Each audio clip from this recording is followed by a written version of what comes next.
How to survive a stroke alone before it's too late. You wake up on an ordinary morning with sunlight slipping through the curtains and everything seeming just like any other day. But then, something very small, seemingly harmless, happens. You try to lift your arm from under the blanket, but it doesn't move. Half your face feels numb. You try to call out, but your mouth won't obey. What is happening to your body?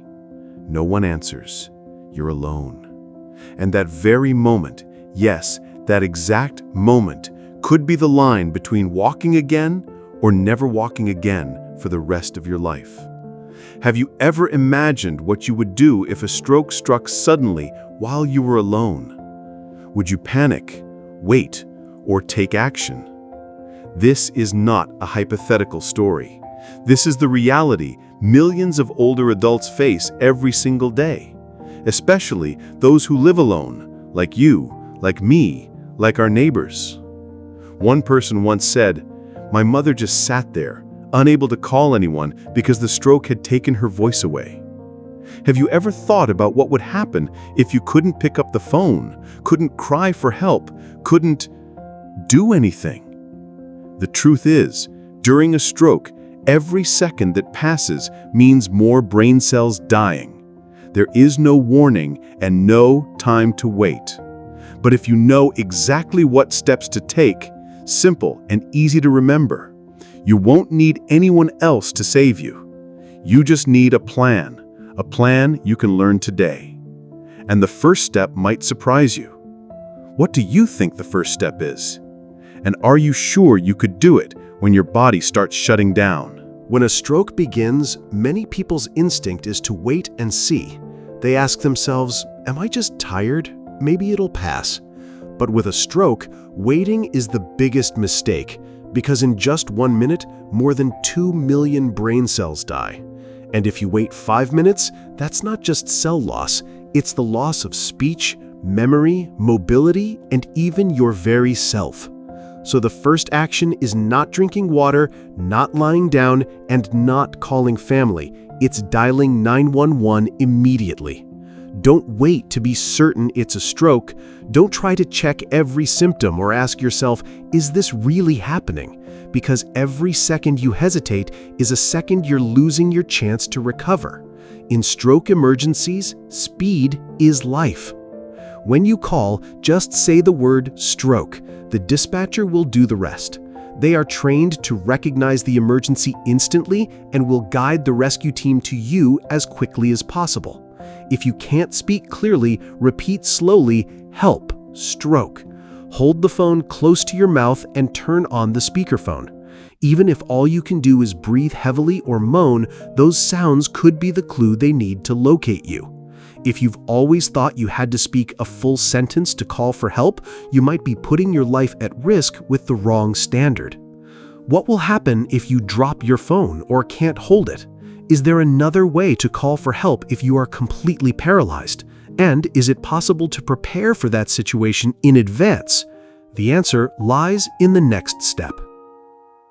Create a signal if you can't call. There's a silent fear few dare to speak out loud. What if you have a stroke and can't make a phone call? What if your mouth can't speak, your fingers can't dial, and you have only a few minutes before everything shuts down? This isn't a theory. This is what has happened to thousands of people. One person left a comment, "My elderly neighbor had a stroke and sat there the whole morning. She couldn't call anyone. The stroke had taken her voice away." What would you do if you found yourself in that situation? If you can't speak, then make noise. Bang your hand on the floor. Knock on the wall. Use anything within reach, a cup, a book, a shoe, and hit it hard and repeatedly against a solid surface. Don't be afraid to be loud. Don't worry about bothering the neighbors. Because that noise, even if it's faint, might be the only sign of life they hear. Are you near a window? Use your palm to tap the glass. If you're near the front door, use your foot to kick it. Don't stop after 5 seconds. Keep going rhythmically, as if repeating a desperate message. I am alive, I need help. Do you know why this matters? Because in moments when you can't speak, Sound becomes your voice. And sometimes just one passerby hearing that noise is enough to change the rest of your life. But what if you're not near anything you can use to make a sound? What if your whole body is weakening and you can't move anymore? Is there a way to stay safe and protect your brain even when you can't do anything else? The answer lies in the next step. 3. The safe position. Prevent falls, protect your brain. There's something people rarely tell you. A stroke doesn't just take away your speech and mobility, it also takes away your balance. And that, losing control in just a few seconds, can lead to deadly falls, a head injury, a broken hip, a secondary trauma your brain cannot survive in a life or death moment. Have you ever wondered if there's a way to protect yourself when you suddenly lose your balance and no one is around? The moment you feel your body becoming weak or unsteady, stop standing. Don't try to walk, don't hold onto a chair, don't cling to the wall hoping everything will be fine. Your body can't be trusted right now. The safest thing you can do is to slowly lower yourself to the floor. If you are near a bed, a couch, or any other soft surface, use it as support. Slide down slowly. There's no need to rush.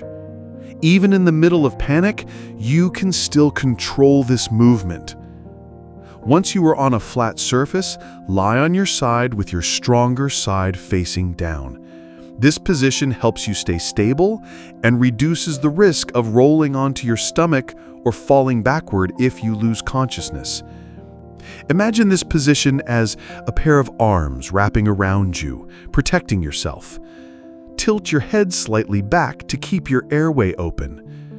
If there's a pillow, jacket, or folded blanket nearby, use it to slightly elevate your head and shoulders.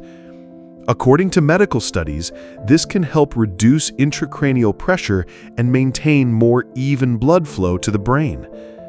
And do you know, just holding this position for a few minutes can help your brain survive the most dangerous stage. But if you're already in the right position, what's the next step? How can you make sure that rescuers can get in quickly and not waste precious time because of a locked door? Stay in that safe position, and I'll guide you through the next step. 4. Unlock the door. Create fast access. In a life or death moment, you've called emergency services. You're lying in the right position, keeping your airway open, trying to stay conscious. But then a question arises, one that many people don't think of until it's too late. How will the rescue team get into your home if the door is still locked? Do you know how many emergency cases are delayed simply because paramedics have to spend an extra 2, 3, even 5 minutes breaking the door? Every passing minute destroys millions of brain cells.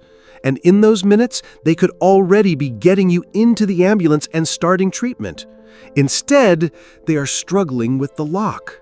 So, if you still have enough strength, what should you do? Keep your eyes on the front door.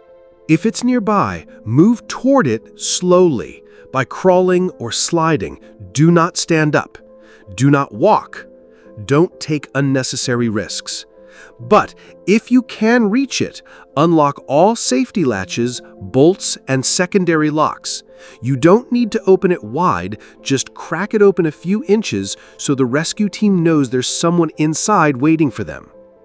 But what if you can't get to the door? Then focus on making your location as noticeable as possible. Are you in the hallway? Place something brightly colored like a towel or pillowcase near the room entrance. Near a window, turn on the lights, tap on the glass. Create a signal that anyone passing by would notice. And if you live in a gated community or have a door code, keep your phone close to you. When the dispatcher calls back, whisper or just leave the line open. They will guide the rescue team straight to your location. Have you ever thought that something as simple as unlocking a door could save millions of your brain cells? And if the door is ready, your position is safe, then what's the next step? When help is still on the way, what becomes your top priority? Let's talk about that right now. 5. Stay still, save your energy. After you've called for help, created a signal, positioned yourself safely, and ensured quick entry, there's one more thing you need to do. And it's also the hardest in a moment of panic. Do nothing. It may sound strange, but during a stroke, every unnecessary movement is a waste of precious energy. Your brain is injured. It's fighting to preserve the most vital functions: speech, memory, even your heartbeat. The last thing it needs is for you to get up, stumble, and fall. Did you know that thousands of stroke-related deaths aren't because help never came, but because the patient tried to move, then hit their head on the corner of a cable, slipped in the bathroom, or fell down the stairs? One small effort could be the last thing they ever do. Have you ever tried to stand when dizzy? Now imagine this time it's not just dizziness, it's half your body completely out of control. That's why you must stay still. Don't reach for water. Don't try to grab your phone if you've already made the call. Keep your breathing slow and deep.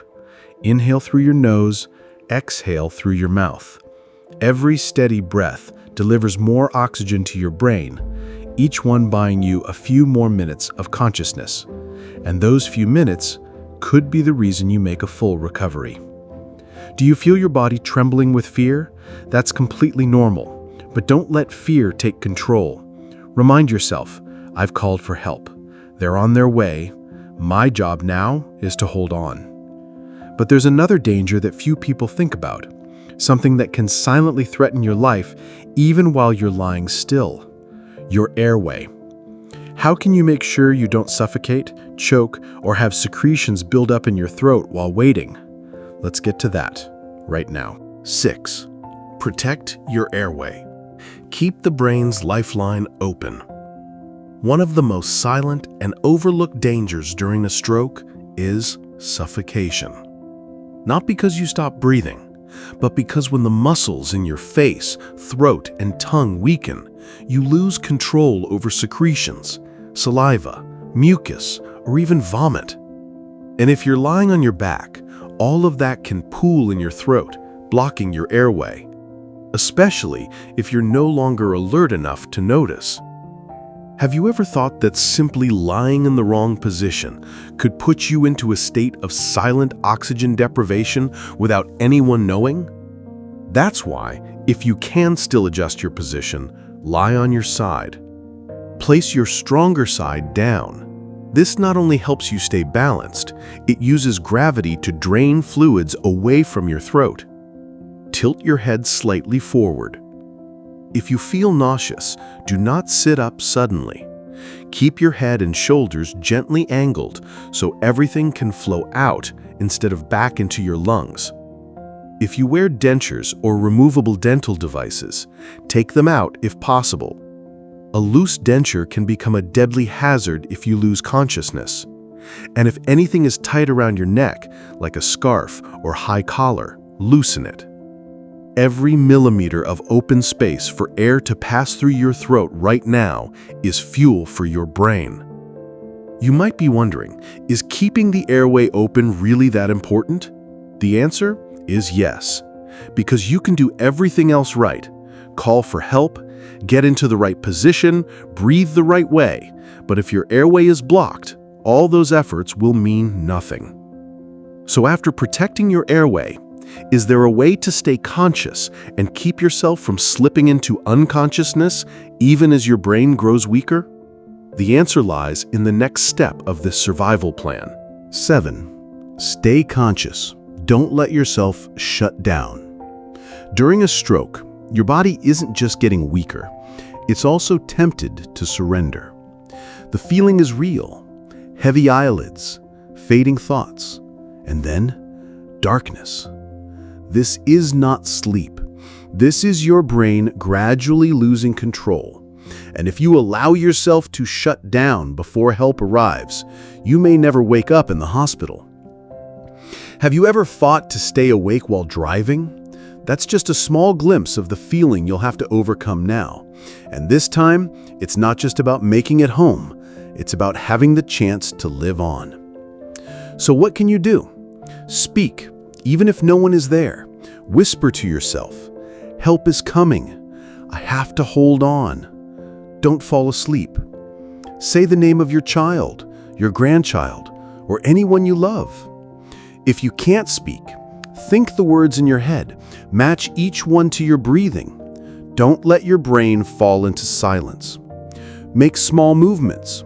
If your stronger hand can still move, tap your thigh. Pinch your fingertips lightly. Reconnect with your body. Keep the signals flowing between your brain and your muscles. But remember, don't shift your whole body. Don't strain. Just enough to wake up your brain every second. Choose one thing to focus on. The pattern on the curtain. The ticking of a clock. A tiny crack on the ceiling. Whatever it is, treat it as your lifeline, the rope that pulls you back when your mind starts to drift away. Hold on to it. Look, listen, feel as if your life depends on it.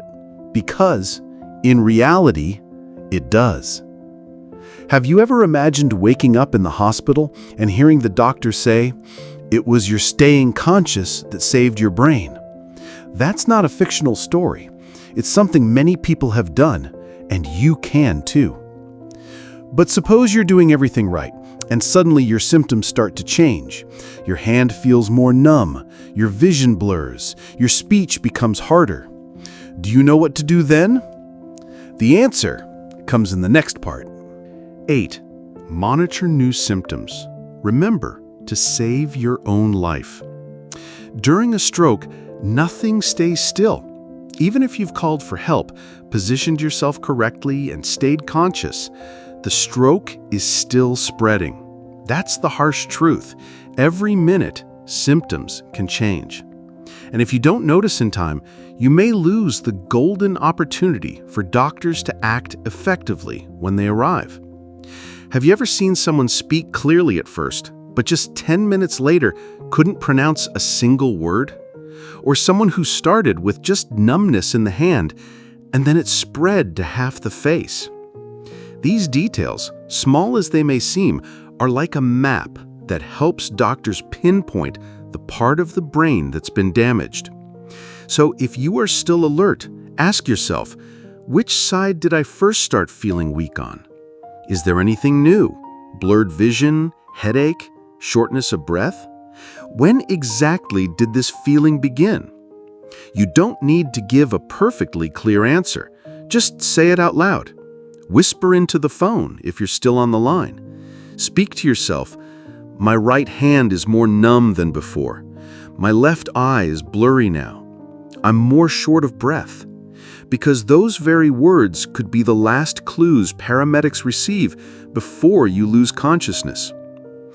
If you feel a racing heartbeat, chest tightness, or shallow breathing, these could be complications, and they need immediate attention. Don't try to endure it. Communicate it in any way you can. And if you can't speak, make noise. Moan, tap, repeat any sound. That sound will say for you, "I'm still here. My condition is changing." You know there have been emergency cases saved in time because a paramedic heard a faint whisper, a repeated single word, or a subtle sign the patient left behind. Never underestimate your ability to help yourself, even if you have just a sliver of awareness left. But even if there's nothing new to report, no changes at all, there is still one final, silent, but extremely important thing to do. Keeping blood flowing to your brain while you lie and wait. Do you know how to do that safely without causing danger? We'll get to that right now. 9. Support blood flow to the brain, small movements that can save your life. You've called for help, you're in the right position, you've stayed conscious, you've tracked every change. All of that is good, but there's still one more thing, something that seems small, yet can increase oxygen to your brain without any machines, maintaining blood circulation to the brain. Have you ever wondered why doctors tell you to elevate your legs, prop up your head, and avoid crossing your legs when you feel dizzy? The answer is simple. It's all about blood and the pressure needed to send it upward to your brain. When you lie on your side, with your stronger side down and your head slightly elevated, you're already helping blood flow more easily. But you can take it a step further. If you still have control over your stronger side, gently flex and extend your ankle every 10 to 15 seconds. Wiggle your toes, lift them up, then lower them. Don't strain, don't kick. Just imagine you're drawing circles with your ankle like you would on a long airplane flight. Do you know why? Because your calf muscles are the second heart of your body. Every time you contract them, blood is pumped from the veins in your lower legs back to the heart, and from the heart to the brain. This natural action helps prevent blood pooling, reduces the risk of clot formation, and ensures oxygen keeps reaching the brain cells under attack. But you must remember, every movement should be gentle and slow without changing the position of your head and neck. If you lift your neck too high, twist your body, or tense up, you could accidentally block the neck arteries or cause sudden blood pressure fluctuations. This is extremely dangerous during a stroke, especially in the case of a hemorrhagic stroke. Think of blood as a river and your brain as a lamp about to go out. Each steady movement is like a soft fan keeping the flame alive. Not too strong to break the wick, not too weak to make no difference. Just enough, steady, deliberate. And there's one more thing you must not forget: temperature. If you feel cold, pull a blanket lightly over yourself. Don't wrap tightly, don't cover your face. Just a thin layer to keep warmth. Because when you're cold, blood vessels constrict and reduce blood flow to the brain. Something as simple as draping a jacket or scarf can help you stay alert for surprisingly longer. Have you ever thought that simply flexing your toes, keeping warm, and lying in the right position could make the difference between recovery and permanent damage? Now, you know. But before help arrives, there's one last thing to protect, and that is your spirit. Something fragile, breakable, but if you can hold on to it, you can hold on to yourself. And that is exactly what we will do in this final part. Protect your spirit. Faith can save your brain. Have you ever felt yourself on the verge of giving up, then suddenly remembered the face of someone you love? A single image, yet enough to keep you from surrendering. In a stroke, your spirit is not a luxury.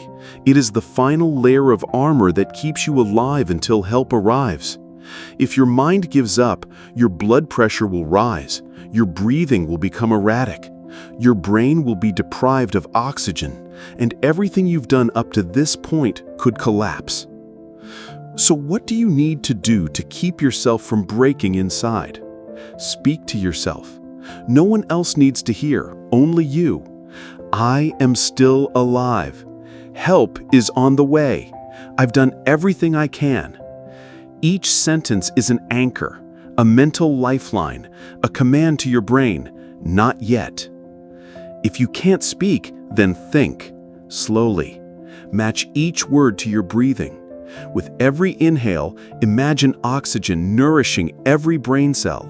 With every exhale, let go of fear and despair. Focus on a beautiful image, your grandchild's smile, a family meal, the orange tree in your yard, anything that reminds you you still have a reason to keep going. And if there is something around you, a ticking clock, the soft hum of the fridge, sunlight streaming through the curtains, hold on to it. Follow the rhythm, the light, the sound, so your mind doesn't drift away. You are not waiting in vain. You are fighting. Every steady breath you take, every clear thought you keep, is a block in the path of death quietly approaching. Have you ever imagined the paramedics walking in, finding you still conscious, still able to say the word stroke, still aware enough to point to where it hurts? That's not a miracle. It's the result of a spirit that refused to quit. You've survived the first 10 seconds. You've made it to the very last minute. And now, everything else. Leave it to the medical team to take over. No one wishes for a stroke. But there is one undeniable truth. Not everyone who has a stroke will have someone beside them. And if that day comes, you will no longer be panicked, no longer lost. You will act. Because you have prepared. Because you already know that calling 911 is the first step. You remember to lie on your stronger side. Keep your airway clear. You understand why even a faint call for help can trigger the rescue system. And most importantly, you have decided not to let yourself fall silent in those decisive moments. I truly hope you never have to use what you've learned today. But if that moment comes, you will no longer be a helpless victim. You will be the one who knows exactly what to do, and you may save your own life. If this video helps you feel more secure, if you believe your loved ones should also know these steps, share it right now. You might save a family member, a neighbor, or even yourself on a day no one expects. And if you haven't subscribed to Health 365, do it today. On this channel, we always bring you clear, practical, step-by-step guidance so you can take charge of your health, even when you're alone. Preparation is not fear. It is courage. Live fully, prepare wisely, and believe. Your future self will thank you for it.